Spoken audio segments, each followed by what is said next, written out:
How you doing? This is Black Shy Guy, and as always, thank you for sitting at my table.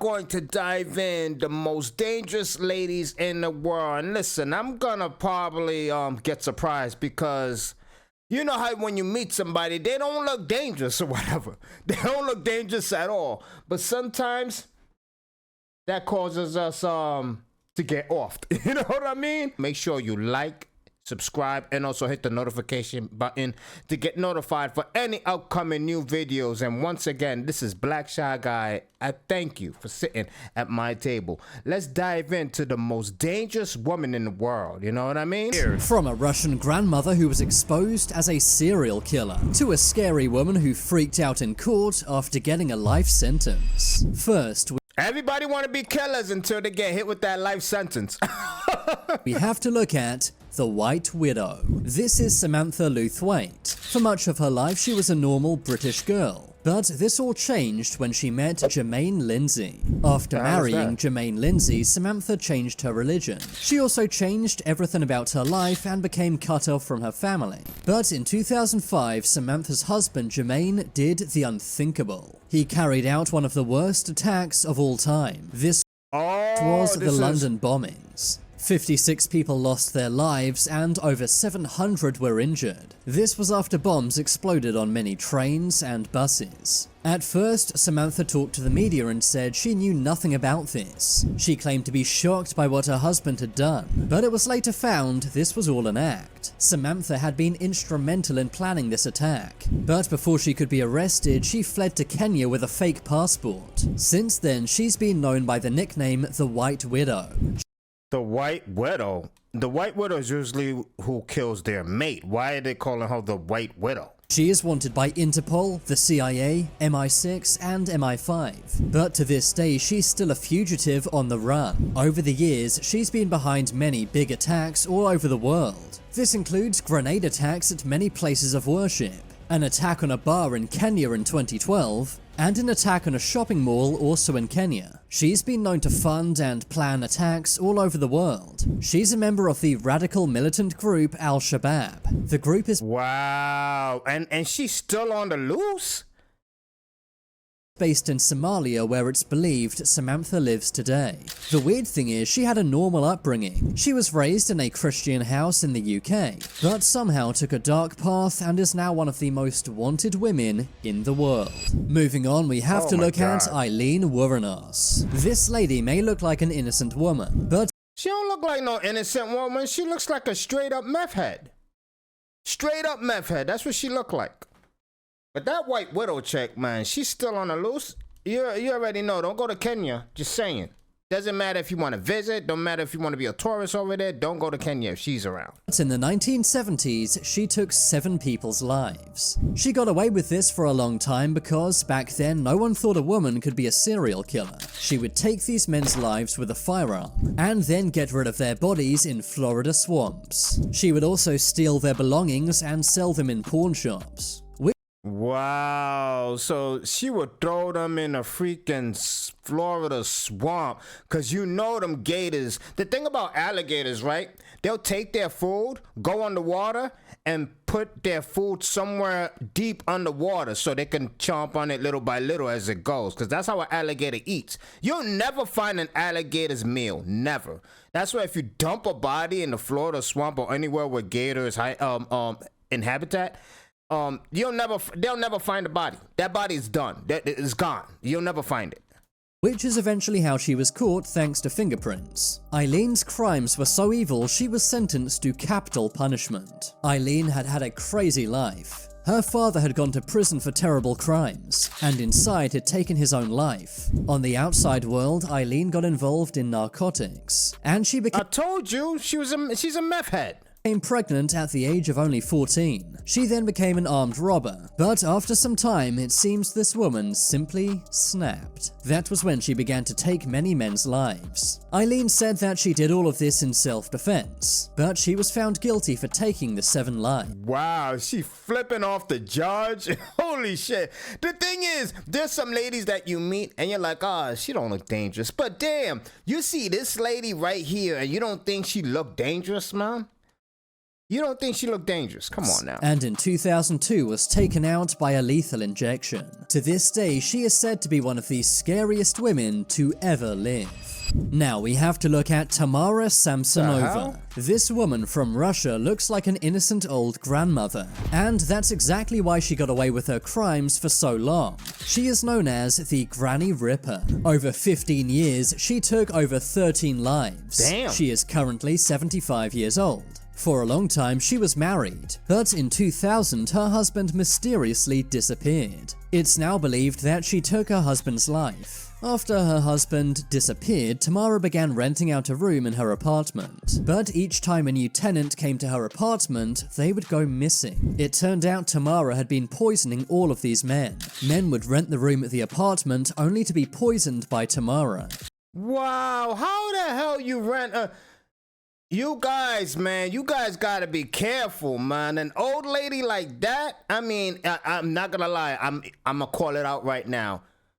They cannot be men of color that been renting that room from this woman. It can't be. Because, I mean, if I was to go in there and I see the ad and I see her as my landlord, ain't no way I'm renting that room. Ain't no, I mean... What happened? I mean, I do believe we all got spider senses, right? We all got spider senses. You can look at an individual, right? And there's a sixth sense that'll tell you something ain't right with that individual. Something ain't right. I believe we all got some type of spider sense. I truly do. She also took various women's lives as well. Tamara would get rid of her victims' bodies in a very obvious way. She would simply throw the parts in nearby ponds and roads. One day, a body part of one of her victims was found near her apartment. Police then searched every single apartment in her building, and when they went into her bathroom, they found blood. They immediately arrested Tamara and did a forensic analysis. This linked her to more than 13 murders. Inside her apartment, police also found her diary. On one of the pages, she had written, "I killed my tenant Volodya, cut him to pieces in the bathroom with a knife, and then put the pieces of his body into plastic bags and threw them away." Holy shit, you know the type of person you gotta be to cut somebody in pieces with a knife? With a knife, not a freaking Bushido blade, not a freaking machete, but with a knife. You know how long it's gonna take for you to cut a body with a knife to pieces? With a knife? And I have no type of remorse. You're just doing it to try to get away with it, to try to do it to someone else. You gotta be a freaking freak of nature to do that. There's some crazy ass people out here, man. There's some crazy ass people out here. Yeah.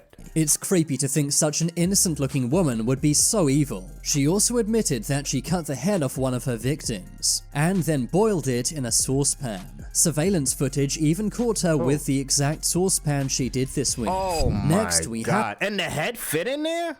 Was it a... Oh my God. To look at Diana Lovejoy. This woman from San Diego was arrested after trying to take the life of her husband. Diana and her boyfriend conspired to take the life of her husband, Greg. They were in the middle of a divorce, which clearly got very ugly. These dudes, man, these dudes that try to off the ex or try to off the husband are fucking clowns, dude. You get with a girl and all of a sudden she can manipulate you to try to kill her ex. You gotta be a fucking clown. For you to be manipulated so easily by a woman because she's got some freaking vendetta against her ex, and you either, even if you just want to fight the ex because your girl during that period is telling you, I hate him, I want you to punch him in his face, and you do it, you are a fucking clown, dude. Especially when you go to the point of even murdering that individual, messing up your whole life because your new girl told you to do it because you're so pussy whip that you're gonna be willing to throw away your whole life for her? You are a clown, man. You're not a man. Thankfully, Greg survived an attempt on his life, but Diana was sentenced to 26 years to life in prison. But when this guilty verdict was read out, she was clearly shocked. Oh, look at you now. Oh, look at her. Look at her. What about her man? Her man gotta get the same sentence, right? Look at, she can't even, oh my God, she's immobilized. Look. Diana literally fainted from hearing Oh my God, you can't make this shit up. this. But really, what did she expect for plotting to take the life of her own husband? Moving on, we have to Wait a minute, they didn't even say the boyfriend though.